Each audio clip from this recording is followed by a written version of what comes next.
So with them knowing, and as you can see from my other videos, how bad that mold comes back only after 30 days, they're just going to keep coming back. And even if that leak doesn't come back, there's one over the toilet.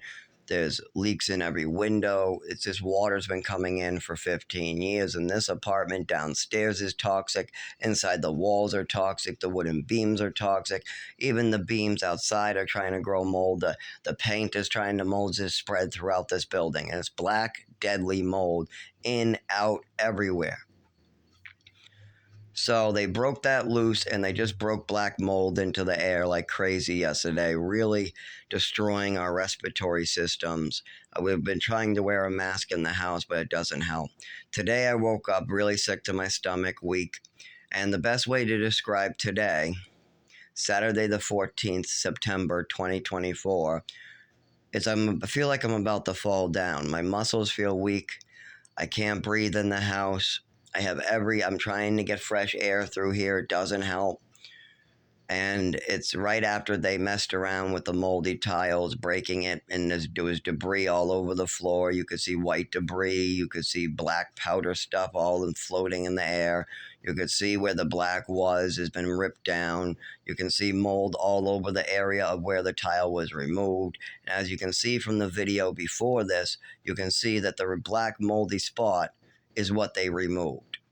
So, are they mold professionals? Did some mold professional come in and tell them it was okay to be moving that shit around in the air while tenants were in the house? No. We're breathing in a bunch of deadly shit right now. They did this stuff while we were in here. Same thing with the windows. They said they're going to start chopping up this window soon as well with no registration, nothing. They want to just start chopping to bits while we're in here. They want to start spraying again while we're in here and have all our property thrown away and destroyed for a fourth time. I can't afford that again. I can't rebuy furniture all over again. I don't have that many belongings. And I'm not moving into a new apartment with there got to be this stuff. All this stuff I know is clean and brand new.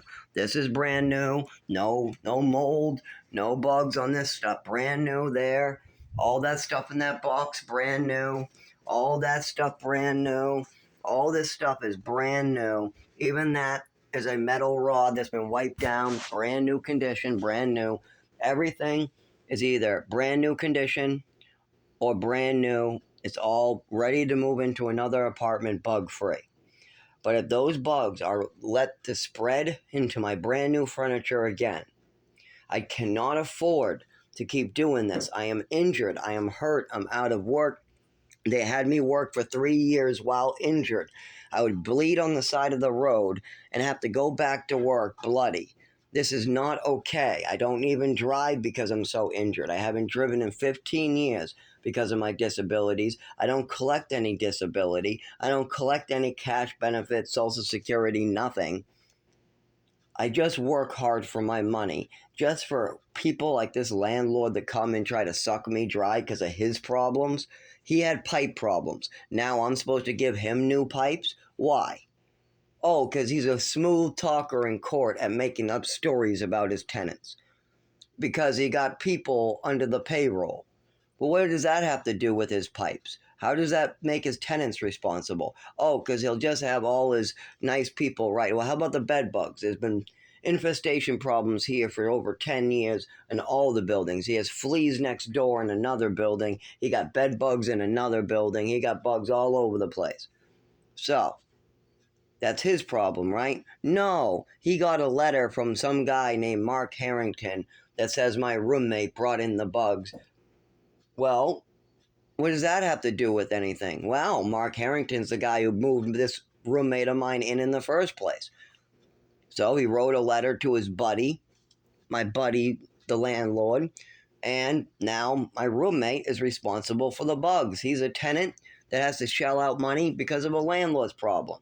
Well, how about the windows? The windows are like 15 years of rot, and they're visible from the outside. It's very clear that the outside of the building wasn't maintained, and that's why the windows rotted out like that. Nope, the landlord says the tenants are leaving the windows open, and that's all the issue, so we should pay him for new windows. And as well as the court putting up with this?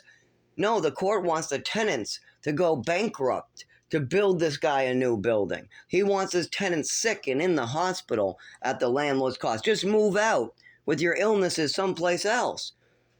Just bring your illnesses someplace else. No, no, no. We don't even want anybody to know why you're ill. Fuck it, no. You don't get any proof why you're ill. Just go die someplace else.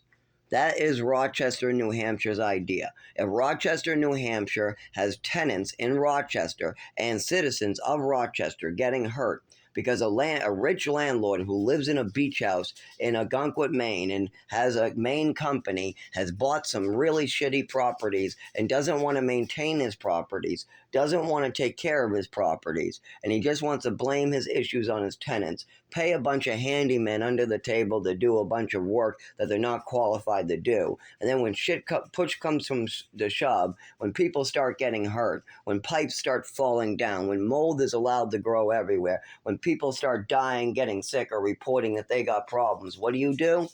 You start abusing them.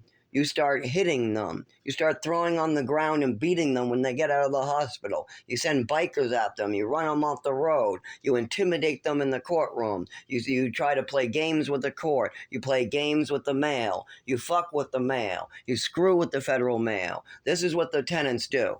This is what the landlord does to his tenants. I mean, literally, just yesterday, somebody screwed with our mailbox. This morning, my roommate comes up to tell me our mailbox is broken. I go down there.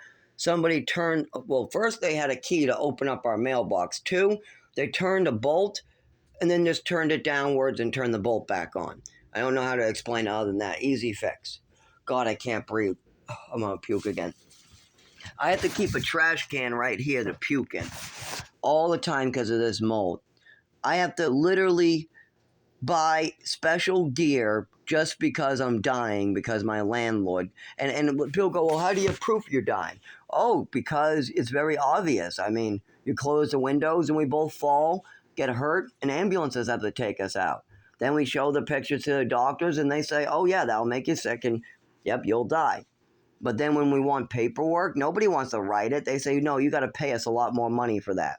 So we go in circles and circles and circles and circles until we're dead now. And that's the plan. Rochester, New Hampshire, the landlord knows that if they keep on renting the people who have pre-existing conditions, who are disabled, they can take advantage of them, hurt them, or just move them around so often that they just have hundreds of people hurt that can't do anything about it. So yeah, if you're moving to a new apartment, watch out. There are deadly ones in Rochester that will kill you.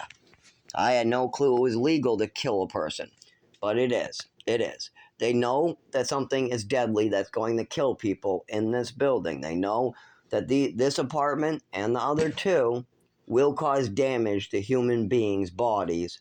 They have a landlord who knows he has damaged pipes. He knows he has damaged windows, what lets water come in. He knows that he has infestations, but he's done nothing about them but play a game, and he's rotated while putting the cost on people's hells. And they know all this for over 15 years, but they allow this to continue hurting people because it's easier than fixing the problem.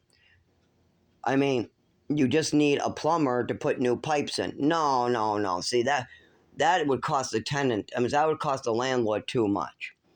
So we'll just wait until we can put the cost on the tenants, until the tenants have no clean water. Then we'll do something. But mold is everywhere. Okay, how about the windows? We got waterfalls on like 3 floors where water comes in for years, like 10 years of water coming in the building.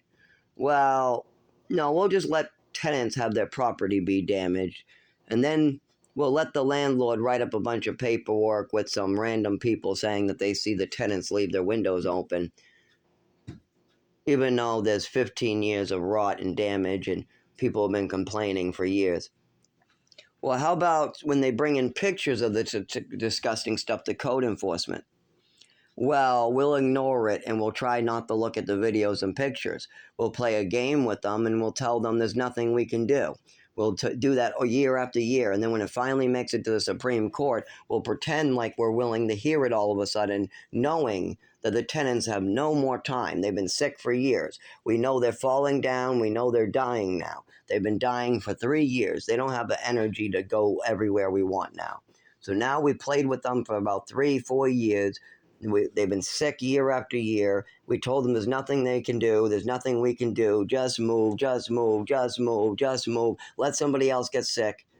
Well, how many more people have to get hurt before it's a problem? I thought that one person dying or getting hurt would be a problem. But according to Rochester, New Hampshire, having over 10 people get hurt is not a problem. Having people die and get sick is not a problem.